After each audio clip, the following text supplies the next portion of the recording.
Assalamualaikum warahmatullahi wabarakatuh. Kami dari kelompok 5 ingin menjelaskan akuntansi keuangan.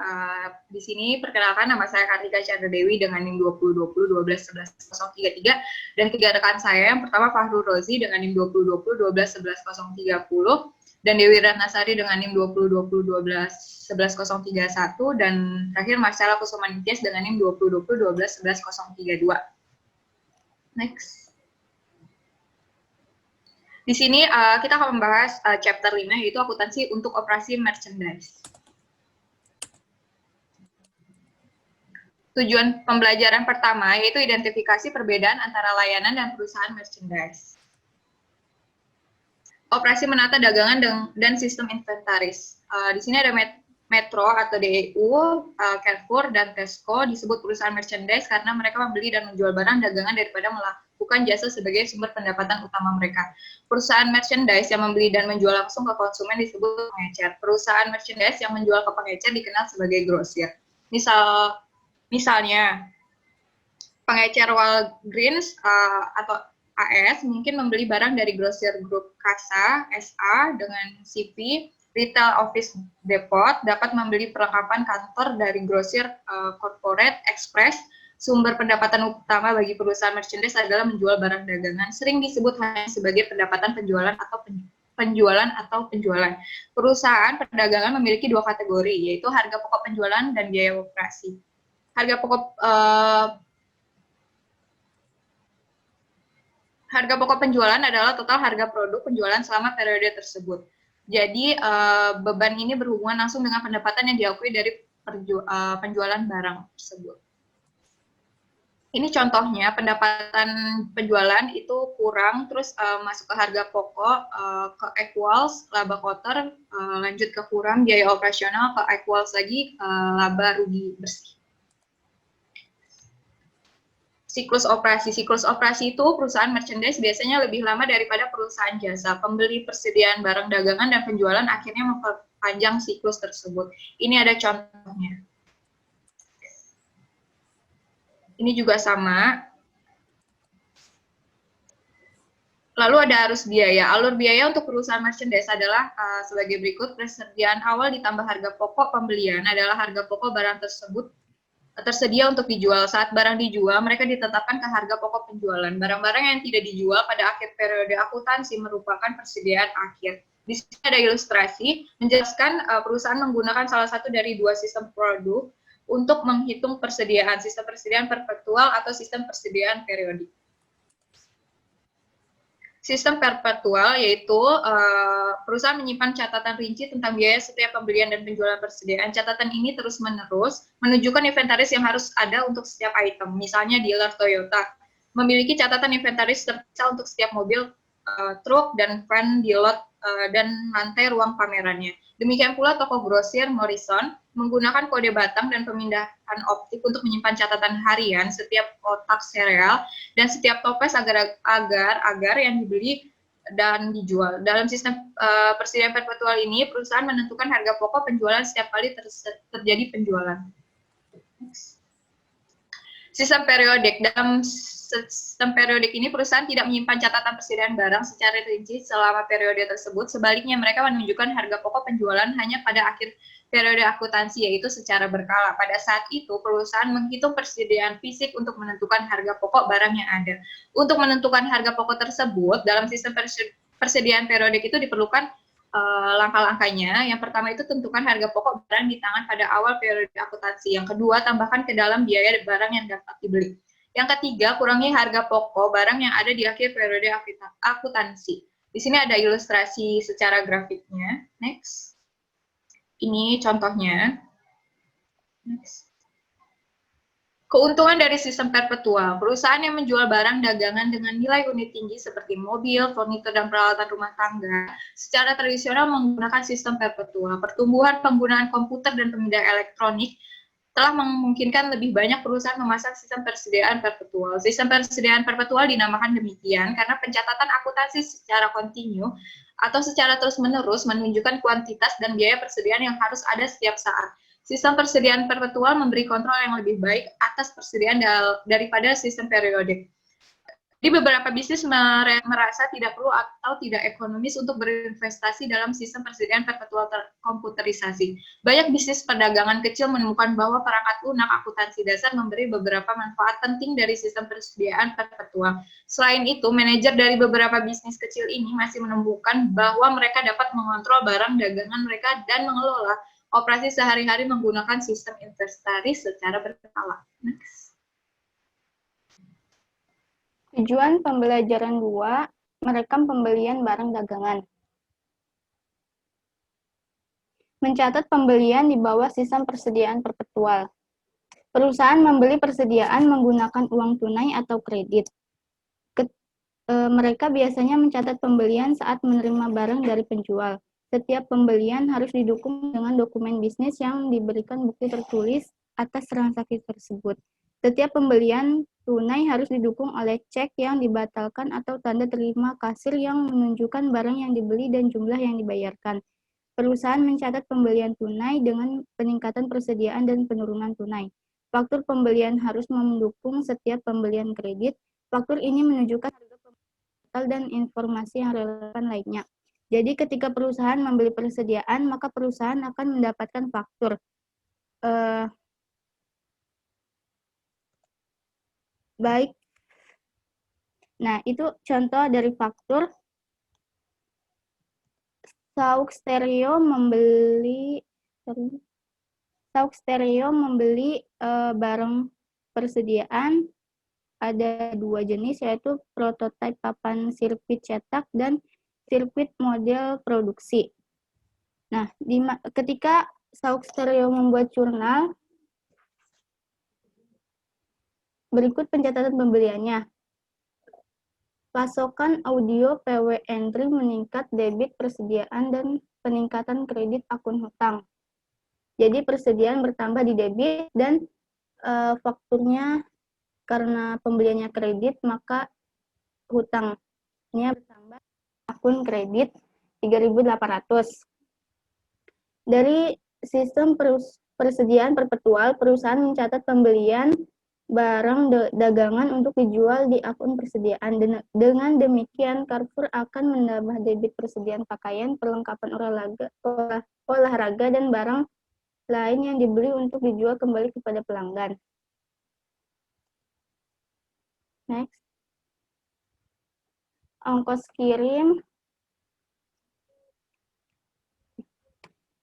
Jadi, ketika perusahaan membeli barang, akan ada ongkos kirim. Ongkos kirim ada 2, yaitu yang pertama titik pengiriman FOB dan yang kedua tujuan FOB. Bedanya, titik pengiriman FOB kepemilikan barangnya diberikan kepada pembeli saat di gudang penjual. Misalkan tujuan FOB, kepemilikan barang diakui saat barangnya itu datang ke pembeli. Next. Biaya freight yang ditimbulkan oleh pembeli. Dengan demikian, setiap biaya angkut yang dikeluarkan oleh pembeli merupakan bagian dari harga pokok barang yang dibeli. Alasannya karena biaya persediaan harus mencakup semua biaya untuk memperoleh persediaan, termasuk biaya pengiriman yang diperlukan untuk mengirim barang ke pembeli.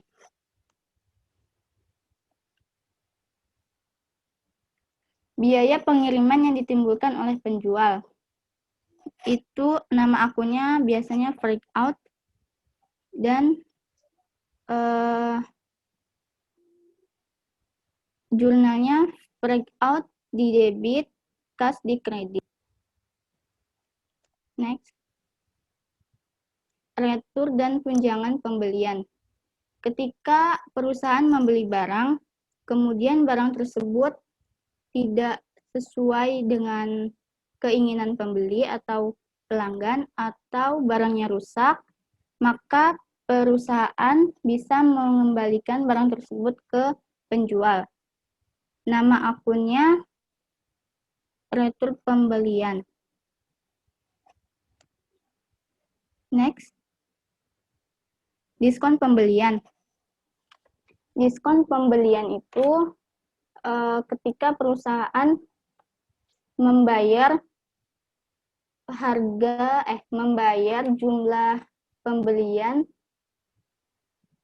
2%,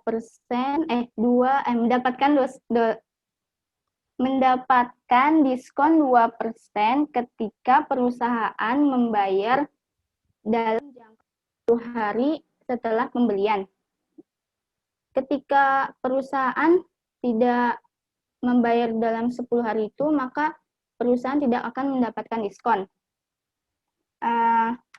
Ada lagi 1/10 EOM, artinya ketika perusahaan membayar pembeliannya dalam waktu 10 hari, perusahaan akan mendapatkan diskon 1%. Dan paling lambat pembayaran akhir bulan. Next.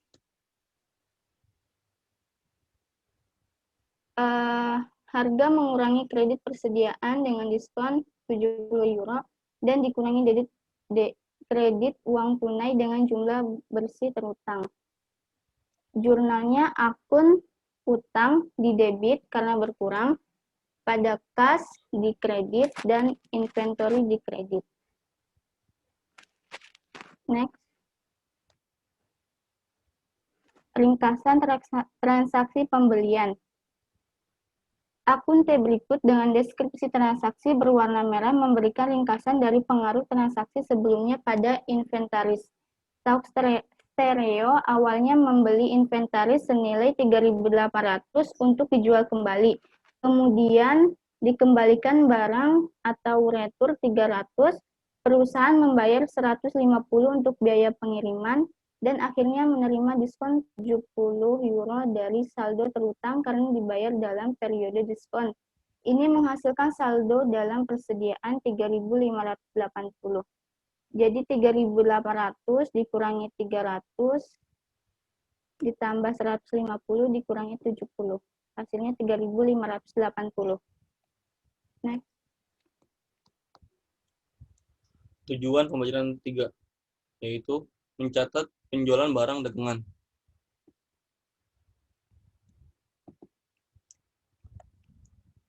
Penyataan pendapatan penjualan dalam sistem persediaan perpetual sesuai dengan prinsip pengakuan pendapatan. Perusahaan mencatat pendapatan penjualan ketika kewajiban kinerja dipenuhi. Biasanya, kewajiban kinerja terpenuhi saat pengiriman barang dari penjual ke pembeli. Pada ini, transaksi penjualan selesai dan harga jual ditetapkan. Nah, di sini ada contohnya, yaitu ketika perusahaan melakukan utangnya itu debitur masuk ke akun debit dan pendapatan pelayanan masuk ke akun kredit. Untuk tujuan pengambilan keputusan internal, perusahaan perdagangan dapat menggunakan lebih dari akun penjualan. Misalnya, pasokan audio PW dapat memutuskan untuk menyimpan akun penjualan,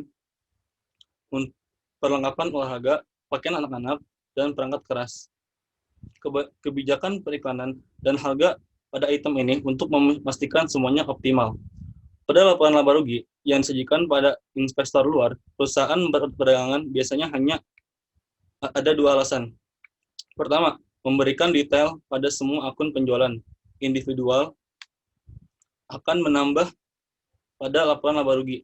Kedua, kebanyakan perusahaan tidak ingin pesaing mereka mengetahui detail hasil operasi mereka. Namun, Microsoft AS pada suatu titik memperluas pengungkapan pendapatannya dari 1 menjadi 5 jenis. Alasannya, kategori tambahan akan lebih memungkinkan pengguna laporan keuangan untuk mengevaluasi pertumbuhan konsumen perusahaan dan bisnis internet. Retur dan tunjangan penjualan. Sekarang kita melihat pada sisi lain dari pengambilan dan tunjangan pembelian yang dicatat penjual. Sebagai retur dan tunjangan penjualan, ini adalah transaksi di mana penjual menerima barang kembali oleh pembeli atau memberikan pengurangan harga pembelian uang saku sehingga pembeli akan menyimpan barang tersebut.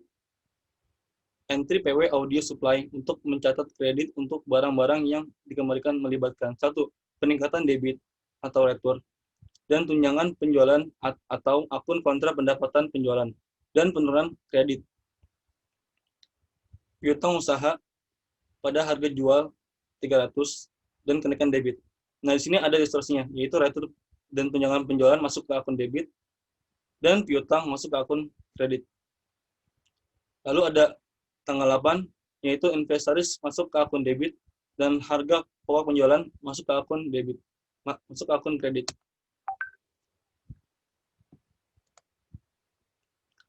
Apa yang terjadi jika barang tidak dikembalikan, tetapi penjual memberikan tunjangan kepada pembeli dengan mengurangi harga beli? Dalam hal ini, penjual mendebit retur dan tunjangan penjualan dan mengkredit piutang usaha sebesar penyisihan. Tunjangan tidak berdampak pada persediaan atau harga pokok penjualan. Diskon penjualan. Seperti disebutkan dalam pembahasan kita tentang transaksi pembelian, penjual dapat menawarkan diskon tunai kepada pelanggan, disebut oleh penjual diskon penjualan. Untuk pembayaran segera atas saldo jatuh tempo, seperti diskon pembelian, diskon penjualan didasarkan pada harga faktur dikurangi pengembalian dan tunjangan. Jika ada, penjual menaikkan atau mendebit akun diskon penjualan untuk diskon yang diambil. Misalnya pada berikut, yaitu kas masuk ke akun debit sebesar 3.430 dan diskon penjualan masuk ke akun debit sebesar 70. Seperti retur dan tunjangan penjualan, diskon penjualan adalah akun pendapatan kontrak untuk pendapatan penjualan. Nah, di sini ada saldo normalnya adalah debit. Contohnya adalah jika Sauk Stereo tidak mengambil diskon, PW Audio Supply meningkatkan debit uang tunai sebesar 3.500 dan menurunkan piutang usaha dengan jumlah yang sama. Nah, sini ada contohnya.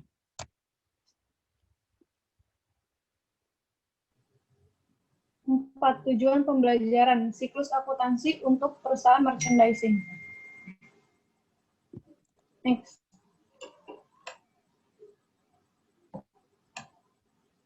Menerapkan langkah-langkah dalam siklus akuntansi ke perusahaan merchandising. Sampai saat ini, kami telah mengilustrasikan entry dasar untuk transaksi yang berkaitan dengan pembelian dan penjualan dalam sistem persediaan perpetual. Sekarang kami mempertimbangkan langkah-langkah yang tersisa dalam siklus akuntansi untuk perusahaan merchandising. Masing-masing langkah wajib yang dijelaskan dalam bab 4 untuk perusahaan jasa berlaku untuk perusahaan dagang. Lampiran 5A untuk bab ini menunjukkan penggunaan lembar kerja oleh merchandiser atau langkah opsional. Next.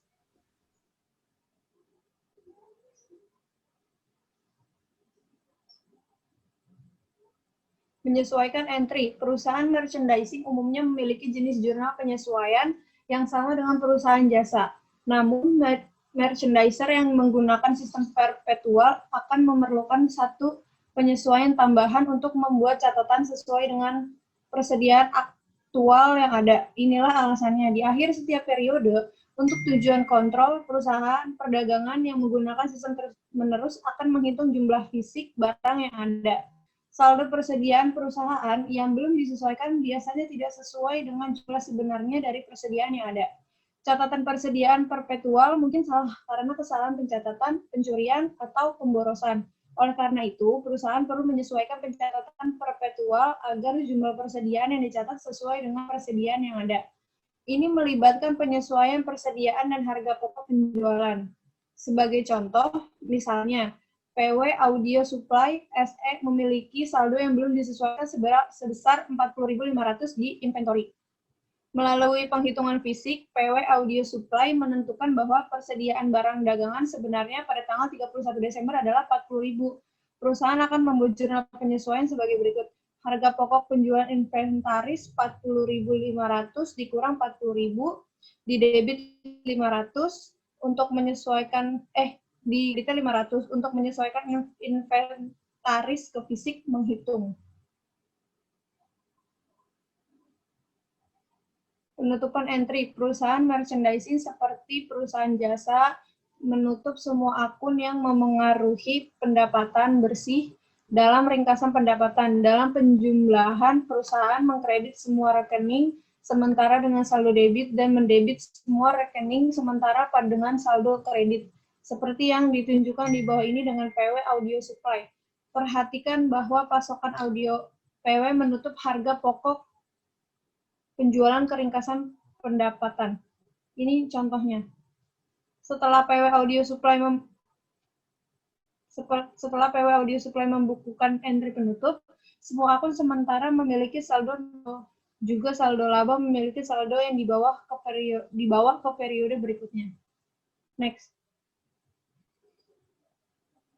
Ringkasan entry menata dagangan. Ilustrasi 5-8 merangkum entry untuk akun perdagangan dengan menggunakan sistem persediaan perpetual. Ilustrasi 5-8. Entry berulang dan menyesuaikan dan menutup harian. Next. Ini contoh yang pertama.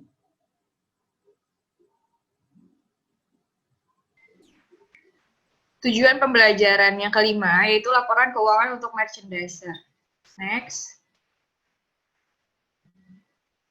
Siapkan laporan laba rugi untuk merchandiser. Yang pertama itu laporan laba rugi adalah sumber informasi utama untuk mengevaluasi kinerja perusahaan. Format dirancang untuk membedakan berbagai sumber pendapatan dan pengeluaran. Pernyataan penghasilan penjualan, laporan laba rugi dimulai dengan menyajikan pendapatan penjualan, kemudian memotong akun pendapatan kontra atau retur dan tunjangan penjualan, serta diskon penjualan dari pendapatan penjualan untuk sampai pada penjualan bersih. Ini ada ilustrasinya. Next. Laba kotor dari ilustrasi sebelumnya mengetahui bahwa perusahaan mengurangi harga pokok penjualan dari pendapatan penjualan untuk menentukan laba kotornya. Di sini ada net sales, dan net sales-nya itu 460 dengan cost of goods sold-nya itu 316, gross profit-nya itu jadi 144 dolar. Next. Analisis umum menganggap tingkat laba kotor lebih berguna daripada jumlah laba kotor. Tarif tersebut menunjukkan hubungan yang lebih bermakna atau kualitatif antara penjual. Jadi, laba kotor mewakili keuntungan merchandising suatu perusahaan. Ini bukan ukuran profitabilitas secara keseluruhan karena biaya operasional belum dipotong. Tetapi manajer dan pihak berkepentingan lainnya mengamati dengan cermat jumlah dan tren laba kotor tersebut. Next. Biaya operasional. Beban usaha adalah komponen berikutnya dalam laporan laba rugi perusahaan merchandising. Mereka adalah biaya yang dikeluarkan dalam proses pendapatan penjualan. Banyak dari pengeluaran ini serupa di perusahaan dagang dan jasa. Ini contohnya. Next. Dari ilustrasi 5-12 memberikan kesempatan untuk mendiskusi dua format presentasi berbeda yang diperbolehkan IVRS, presentasi berdasarkan sifat dan presentasi berdasarkan fungsinya. Jadi nanti di 5-12 menggabungkan penyajian berdasarkan fungsi dan sifat untuk menyajikan biaya operasi. Next. Penghasilan dan beban lainnya. Pendapatan dan beban lainnya terdiri dari berbagai pendapatan dan keuntungan, serta beban dan kerugian yang tidak terkait dengan lini operasi utama perusahaan. Ini ada contoh, perusahaan merchandise melaporkan pendapatan dan beban lain dalam laporan laba rugi setelah aktivitas operasi utama perusahaan. Beban bunga. Aktivasi pendanaan yang menghasilkan beban bunga mewakili jenis biaya yang sangat berbeda untuk bisnis dalam mengevaluasi kinerja bisnis. Penting untuk memantau beban bunganya. Akibat beban bunga jika material harus diungkapkan di muka laporan laba rugi. Seperti contoh PW Audio Supply di samping. Next. Pendapatan komprehensif. IFRS mengharuskan perusahaan untuk menandai nilai catatan dari jenis aset dan kewajiban tertentu dengan nilai wajarnya pada setiap akhir periode pelaporan. Dalam beberapa kasus, keuntungan atau kerugian yang belum direalisasi sebagai akibat dari penjualan jumlah tercatat. Jadi, ilustrasi 5.15 ini menunjukkan bagaimana pendapatan komprehensif disajikan dalam laporan laba rugi komprehensif secara terpisah. Next. Laporan posisi keuangan yang diklasifikasikan yaitu perusahaan dagangan melaporkan persediaan sebagai aset lancar tepat di atas piutang.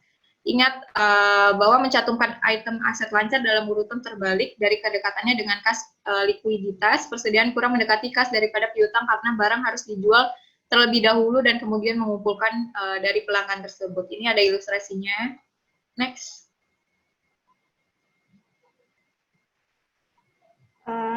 Yang keenam, tujuan pembelajarannya menyiapkan lembar. Tujuan pembelajaran yang keenam yaitu menyiapkan lembar kerja untuk perusahaan dagang.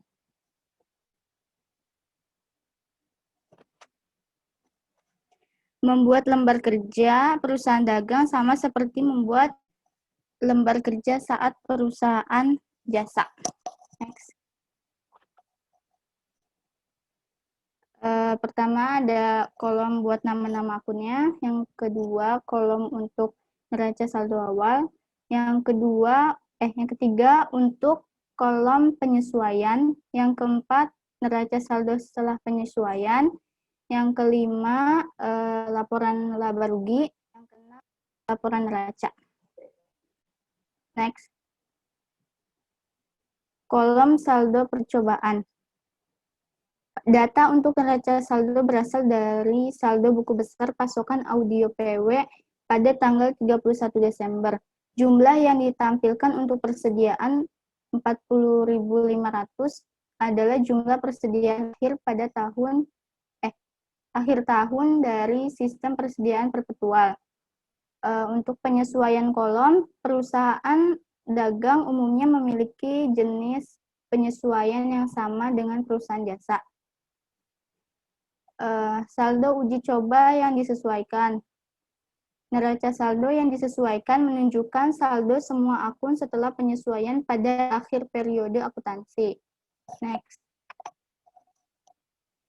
Kolom pernyataan penghasilan.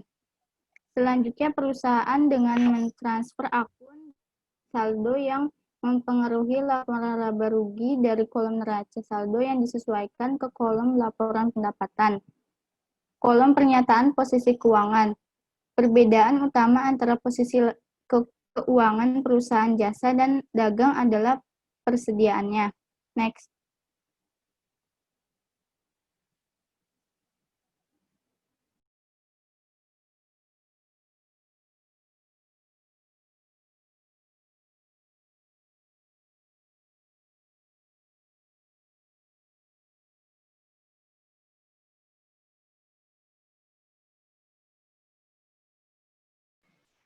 Ke-mute, Ru.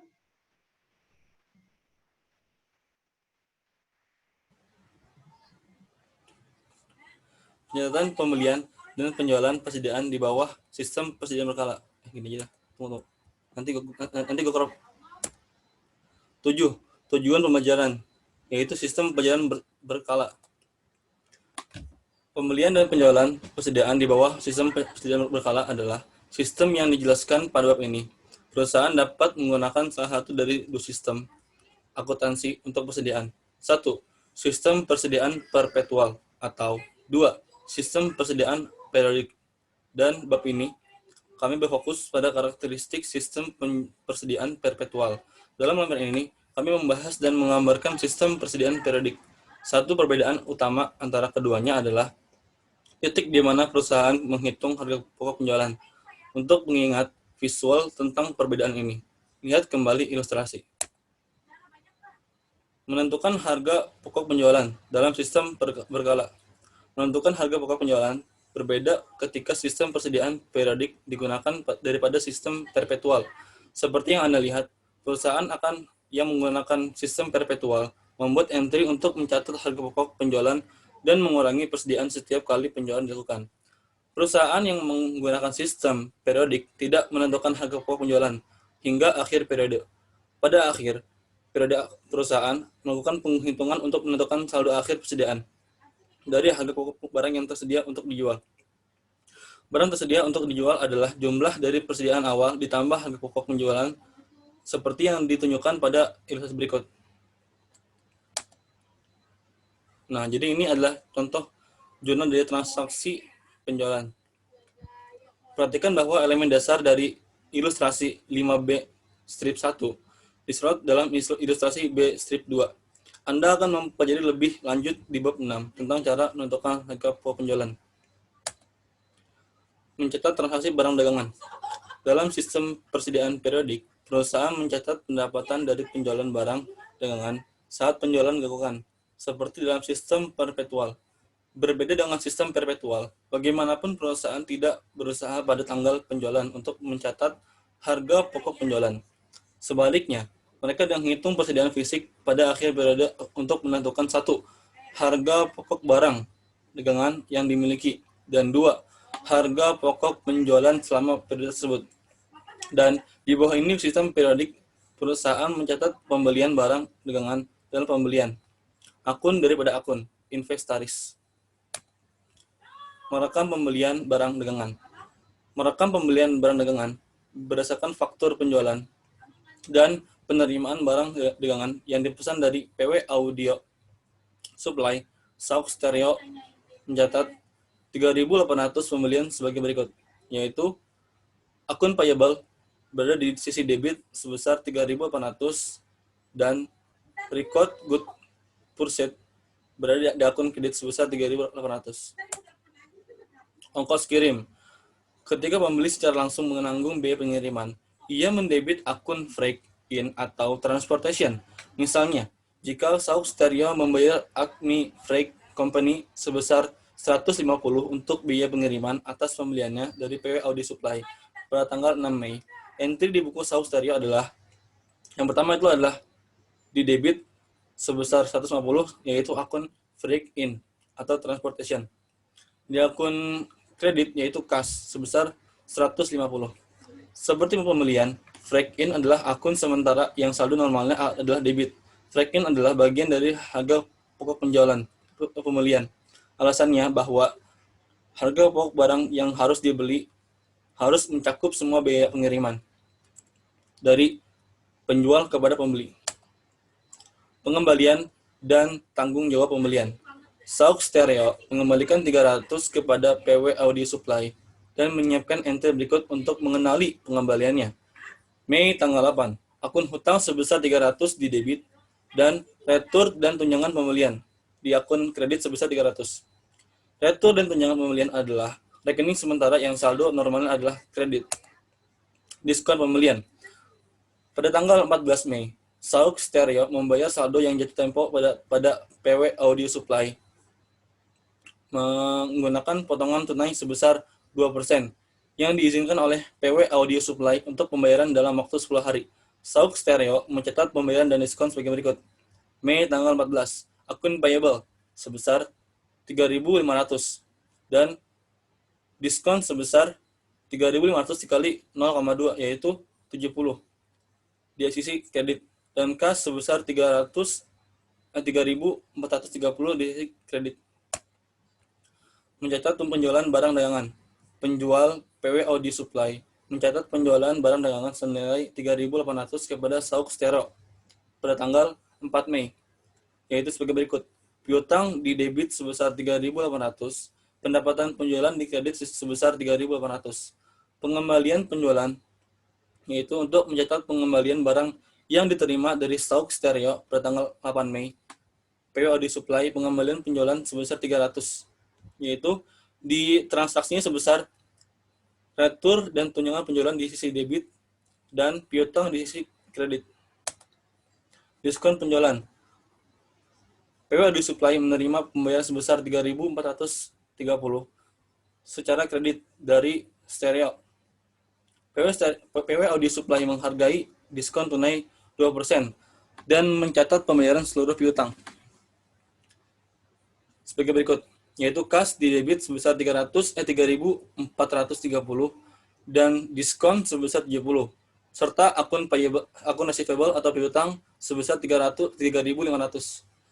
Perbandingan entry perpetual versus berkala.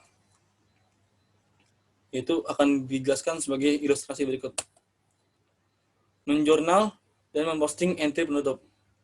Untuk perusahaan dagang, seperti perusahaan jasa, semua akun akan mempengaruhi penentuan laba yang ditutup dengan ringkasan pendapatan. Data untuk persiapan jurnal penutup dapat diperoleh dari kolom laba rugi pada lembar kerja. Saldo persediaan akhir didebit ke persediaan dan dikreditkan ke ringkasan pendapatan. Dua entry untuk supply audio PW adalah sebagai berikut. 1. Saldo persediaan awal didebit ke ringkasan pendapatan dan dikreditkan ke persediaan. 2. Saldo persediaan akhir didebit dan persediaan dan dikreditkan ke ringkasan pendapatan.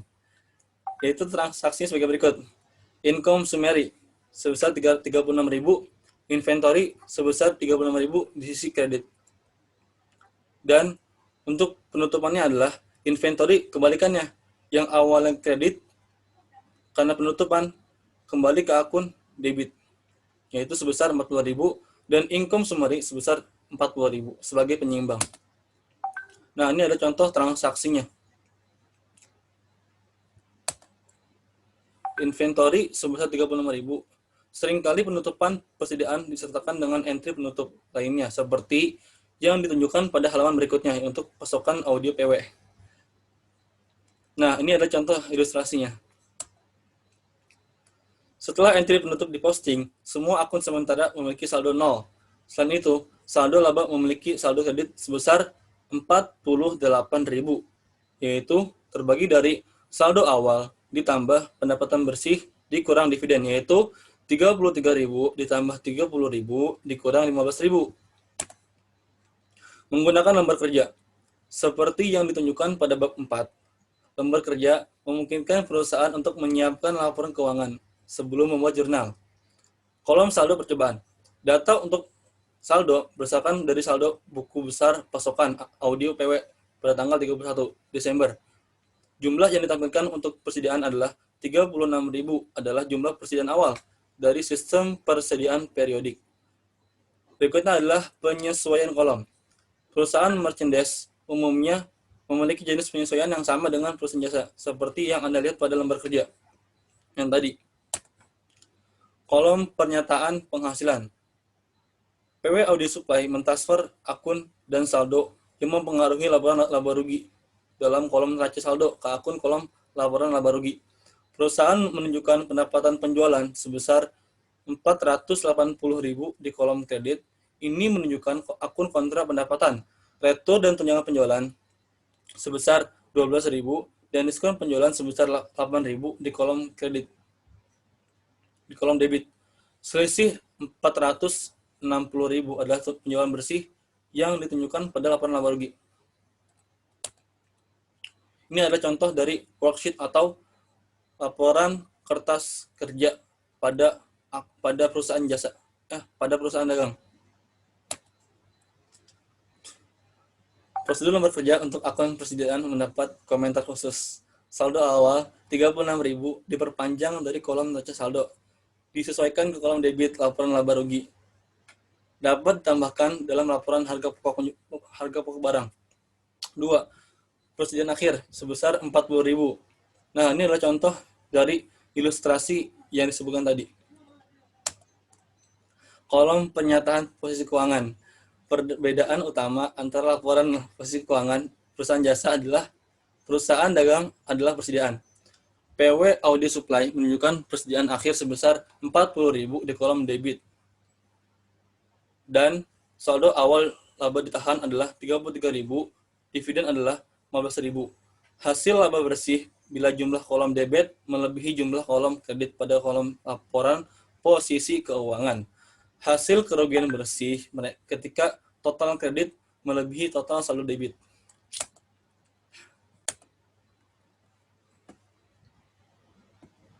Sekarang ada soal exercise. Yang pertama, E4-10. Jadi, ini memilih yang benar atau salah.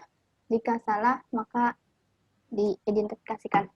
Yang pertama, jurnal transaksi adalah langkah dalam siklus akuntansi. Jawabannya salah, karena yang benar itu menganalisis bukti transaksi terlebih dahulu.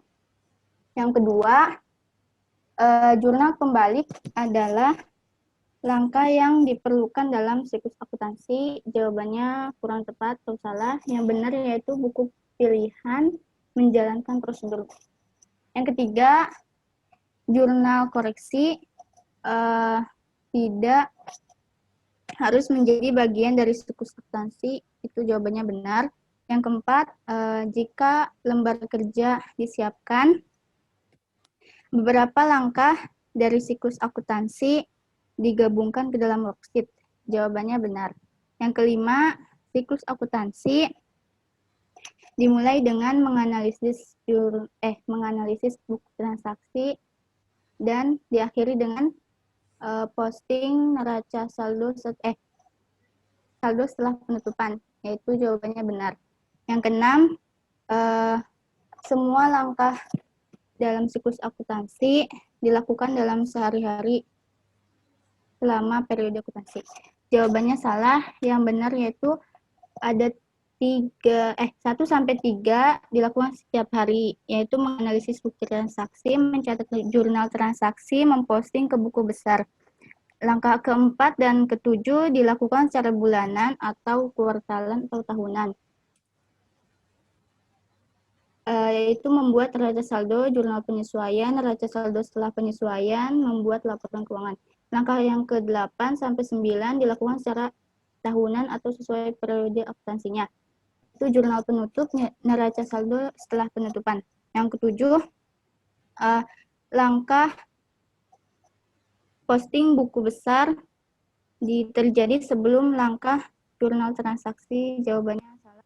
Benar, mencatat jurnal transaksi terlebih dahulu, baru membuat lalu posting ke buku besar. Yang ke-8, jurnal penutup harus disiapkan sebelum laporan keuangan. Jawabannya salah. Yang benar, membuat laporan keuangan, setelah itu baru membuat jurnal penutup. Next.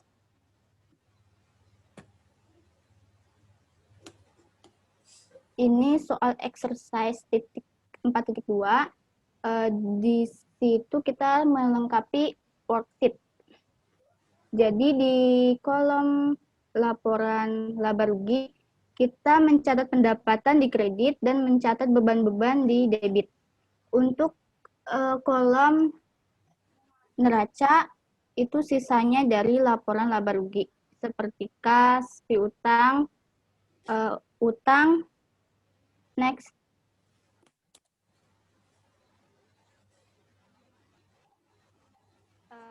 Soal exercise 4.18,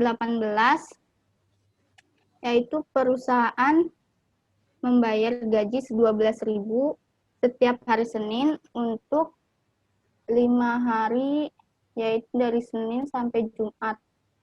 Diasumsikan tanggal 31 Desember, hari Selasa, karyawan bekerja 2 hari, membayar akhir tahun fiskal. Next. Nah, jawaban yang A, jurnal penyesuaiannya, beban gaji dan upah di debit pada utang gaji dan upah di kredit sebesar 4.800. Untuk jurnal umumnya, beban gaji dan upah pada cash sebesar 12.000. Yang kedua, yang B, jurnal penyesuaiannya, beban gaji dan upah pada utang gaji dan upah sebesar 4.800. Terus untuk jurnal pembaliknya, ikhtisar laba rugi pada beban gaji dan upah sebesar 4.800. Untuk jurnal umumnya, beban gaji dan upah pada cash sebesar 12.000. Next.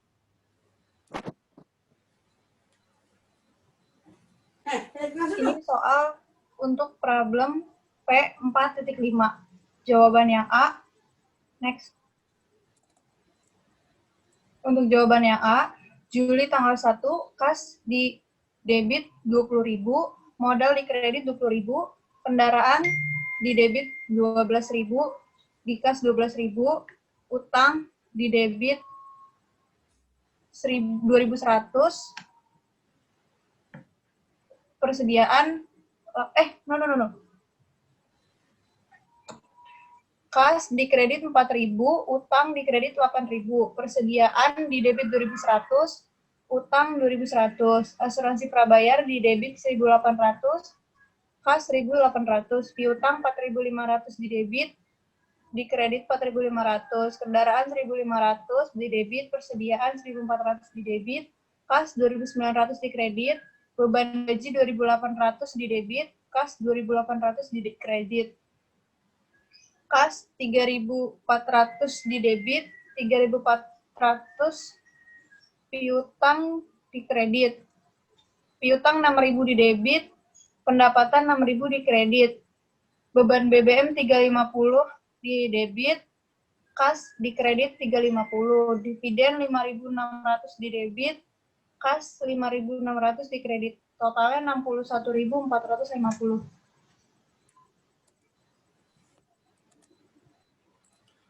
Nah, setelah dibuat transaksinya, maka kita akan membuat kertas kerja, yaitu sebagai berikut. Yang pertama itu dimasukkan.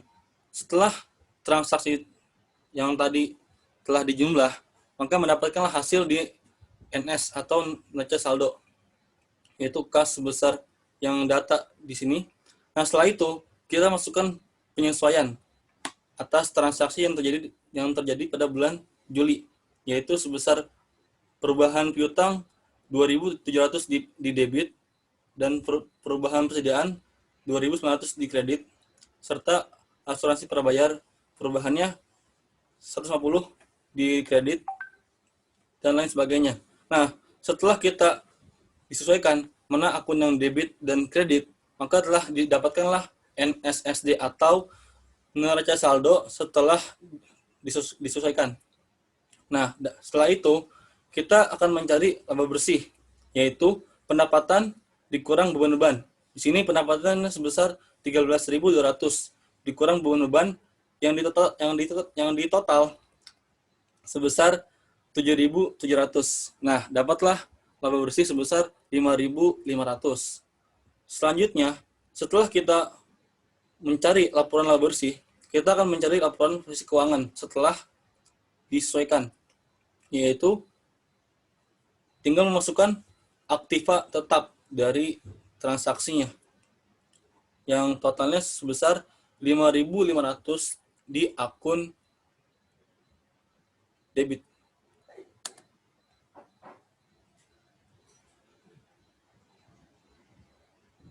Jadi setelah tadi dijelaskan, di sini ada penutup, yaitu ada tanggal 30 Juli 31, ada akun debit dan kredit. Jadi pendapatannya itu sebesar 13.500 di debit, ikhtisar laba ruginya itu di kredit 3.500, laba rugi 4.800 di debit, beban gaji, beban peralatan, beban asuransi, beban BBM itu masuk ke kredit dengan total 3.800, 500, 150, dan 350.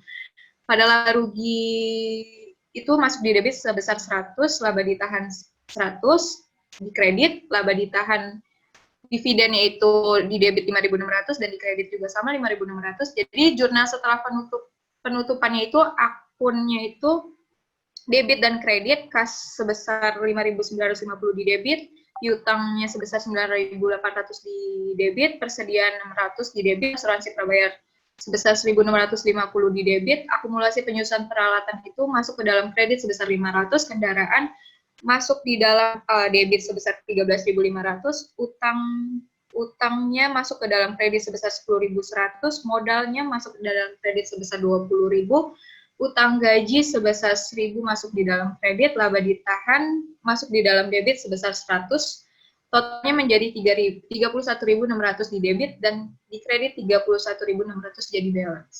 Next. Thank you, terima kasih. Sekian dari kelompok kami atau presentasinya. Jika ada salah kata, mohon dimaafkan. Assalamualaikum warahmatullahi wabarakatuh.